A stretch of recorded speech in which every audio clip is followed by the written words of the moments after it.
Ikalabintatlong kabanata. Ang matalinong anak ay nakikinig sa pagtutuwid ng kanyang ama. Ngunit ang nangungutyang anak ay hindi nakikinig kapag sinasaway siya. Ang taong nagsasalita ng mabuti ay gagantihan ng mabuting bagay. Ngunit ang salita ng taong hindi tapat ay gagantihan ng karahasan. Ang taong maingat sa pagsasalita ay nag-iingat ng kanyang buhay. Ngunit ang taong madaldal, dulot sa sarili ay kapahamakan. Ang taong tamad, hindi makukuha ang hinahangad. Ngunit ang taong masipag ay magkakaroon ng higit pa sa kanyang hinahangad.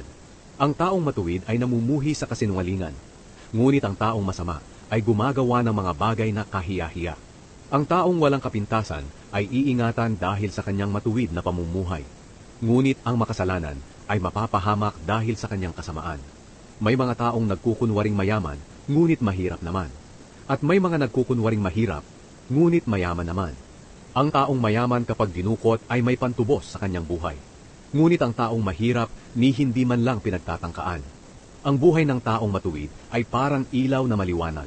Ngunit ang buhay ng masama ay parang ilaw na namatay. Ang kayabangan ay humahantong sa kaguluhan at pagtatalo.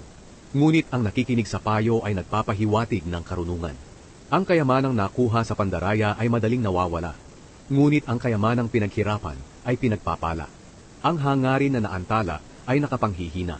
Ngunit ang hangarin na natupad ay nakapagpapalakas at nakapagpapasigla. Ang taong tumatanggi sa turo at utos sa kanya ay mapapahamak. Ngunit ang sumusunod dito ay gagantimpalaan. Ang mga turo ng taong may karunungan ay magpapabuti at magpapahaba ng iyong buhay at mailalayo ka sa kamatayan. Ang taong may mabuting pangunawa ay iginagalang. Ngunit ang taong taksil ay kapahamakan ang kahahantungan. Ang taong marunong umunawa kung ano ang tama at mali ay pinag-iisipan muna ang isang bagay bago niya gawin. Ngunit ang taong hangal ay hindi nag-iisip. Ipinakikita niya ang kanyang kahangalan. Ang masamang sugo ay lumilikha ng kaguluhan. Ngunit ang mapagkakatiwalaang sugo ay nagpapabuti ng ugnayan. Ang taong ayaw tumanggap ng pangaral ay dadanas ng kahirapan at kahihiyan.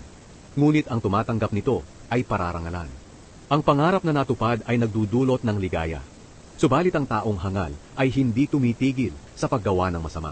Kapag ang lagi mong kasama ay isang taong marunong, magiging marunong ka rin. Ngunit kung hangal ang lagi mong kasama, ay mapapahamak ka.